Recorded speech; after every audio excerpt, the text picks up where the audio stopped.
नमस्ते। आज हम एनएमडीसी स्टील मतलब एनएसएलएनआईएसपी पर एक नजर डाल रहे हैं।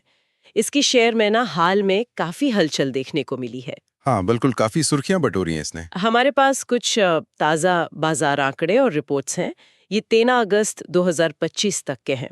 तो कोशिश रहेगी कि इनमें से खास बातें निकालें और समझें कि भाई चल क्या रहा है इस कंपनी के साथ। जी बिल्कुल, देखते हैं क्या कहानी बन रही है। तो सबसे पहले शेयर की कीमत ही देख लीजिए।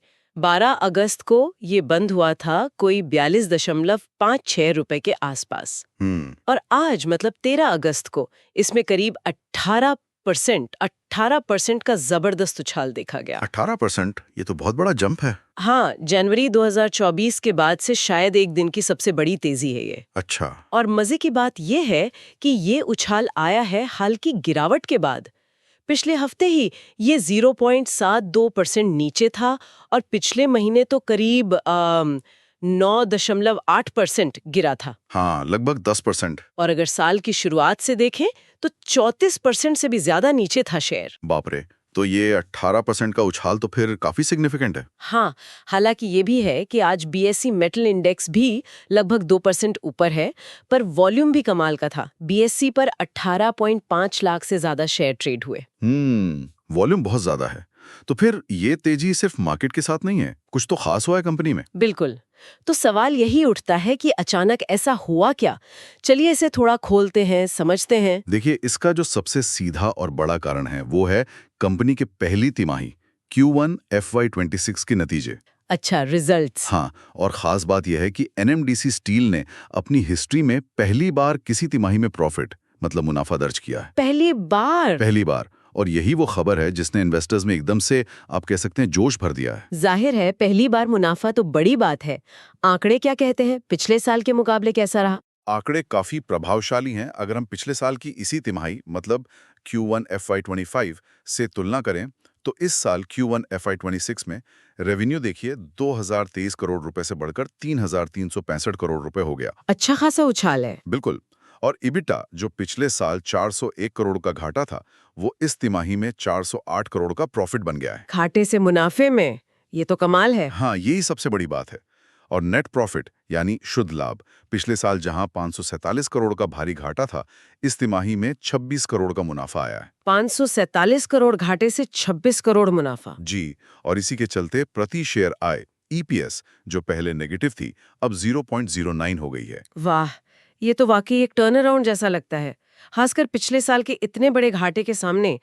तो आखिर इस बदलाव के पीछे मतलब क्या वजह रही? हाँ, ये अच्छा सवाल है। देखिए, इसमें कई चीजों का मिला जुला असर है। एक तो स्टील की कीमतें थोड़ी बेहतर मिली हैं बाजार में। दूसरा, कंपनी ने अपनी उत्पादन क्षमता बढ़ाई है, वो जिसे कैपेसिटी रैंप अप कहते हैं।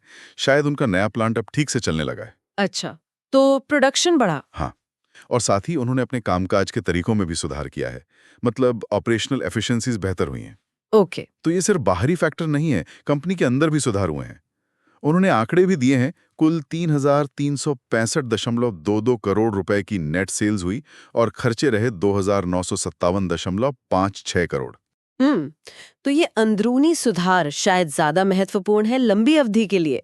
अच्छा, बाजार ने कैसे रिएक्ट किया इन नतीजों पर? शेयर तो भागा, वो तो हमने देखा। और कुछ? हाँ, शेयर तो दिन में 12 से 18% तक उछला। एक और चीज जो शायद निवेशकों को भरोसा दे रही है वो ये कि कंपनी में प्रमोटर्स मतलब सरकार की हिस्सेदारी 60.79% है। अच्छा, मेजॉरिटी होल्डिंग सरकार की है। जी, तो उससे एक तरह की स्थिरता रहती है। और जो बाजार के जानकार हैं वो इस रैली का क्रेडिट दे रहे हैं स्टील की अच्छी मांग को, कीमतों में स्थिरता को, और कंपनी के जो कैपेक्स प्लान है और खदान विस्तार के जो निवेश हैं उनको भी। समझ गई। तो क्या अब आगे के लिए भी कुछ अनुमान लगाए जा रहे हैं, कोई टारगेट्स वगैरह? और क्या सब कुछ सिर्फ अच्छा ही अच्छा है या कुछ चिंताएं भी हैं? हाँ, देखिए, एक टेक्निकल एनालिस्ट की राय आई है। उनका कहना है कि अगर शेयर 35.85 के ऊपर बना रहता है तो खरीदारी की जा सकती है। ओके। और उनके मुताबिक पहला लक्ष्य हो सकता है 43.43, जो यहाँ से करीब 21% ऊपर है। ओहो। और दूसरा लक्ष्य 51.25 तक भी जा सकता है, मतलब करीब 43% की बढ़त। काफी आशावादी लक्ष्य है। हाँ, हैं तो। लेकिन इसके साथ ही कुछ चुनौतियां भी हैं जिन पे नजर रखना बहुत जरूरी है। जैसे कि? एक तो कंपनी का इंटरेस्ट कवरेज रेशियो कम है, मतलब कंपनी अपने मुनाफे से अपने कर्ज का ब्याज चुकाने में कितनी सहज है, वो रेशो थोड़ा कम है। ये एक चिंता की बात हो सकती है। अच्छा।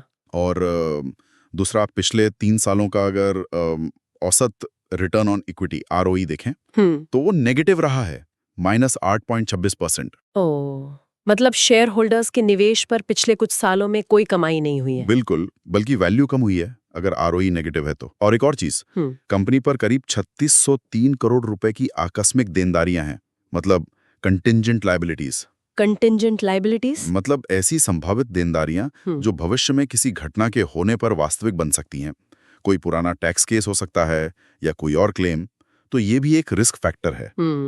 ये तो काफी बड़ी रकम है। तो मतलब तस्वीर पूरी तरह गुलाबी नहीं है। नहीं, बिल्कुल नहीं। चुनौतियां अपनी जगह हैं। और हाँ, एक और दिलचस्प बात चल रही है आजकल, अटकलें हैं बस, क्या? कि क्या ये जो बेहतर प्रदर्शन आया है, इसे देखकर भारत सरकार जो मेजॉरिटी स्टेक होल्डर है, हाँ। क्या वो अपनी हिस्सेदारी बेचने यानी विनिवेश की जो योजना थी उस पर दोबारा सोचेगी? हो सकता है उसे होल्ड पे डाल दे या प्लान बदल दे। ओहो, ये तो बड़ा सवाल है। मतलब सरकार अपना प्लान बदल सकती है। ये अभी सिर्फ अटकलें हैं, कोई कंफर्मेशन नहीं है, पर हाँ, इस तरह की बातें हो रही हैं बाजार में। तो कुल मिलाकर देखें तो NMDC स्टील ने पहले तिमाही के नतीजों से एक जबरदस्त वापसी की है। घाटे से मुनाफे में आना, वो भी पहली बार, ये बड़ी बात है। और शेयर ने इस पर जोरदार रिएक्शन भी दिया। बिल्कुल। लेकिन साथ ही वो ब्याज कवरेज रेशियो, नेगेटिव ROE और वो बड़ी कंटिंजेंट लायबिलिटीज वाली चुनौतियां भी सामने हैं। सही कहा। अब सबसे बड़ा सवाल यही है कि क्या कंपनी इस प्रदर्शन को आगे भी जारी रख पाएगी? मतलब क्या ये सस्टेनेबल है? हाँ, क्या ये बस एक तिमाही की बात है या ये कंपनी के लिए एक नया मोड़ है? बिल्कुल, यही देखना होगा। क्या ये जो नतीजे हैं, ये कंपनी की लंबी अवधि की संभावनाओं में कोई स्थायी बदलाव लाएंगे? और श्रोताओं के लिए भी यही सोचने वाली बात छोड़ जाते हैं, क्या NMDC स्टील के लिए ये वाकई एक नया अध्याय की शुरुआत है, या ये सिर्फ स्टील सेक्टर में जो अभी अच्छी स्थितियां चल रही हैं उसका एक अस्थायी शॉर्ट टर्म फायदा है? और दूसरा सवाल, सरकार की हिस्सेदारी का क्या होगा? क्या ये नतीजे विनिवेश योजनाओं पर असर डालेंगे? इन सवालों पर नजर रखना आगे दिलचस्प होगा।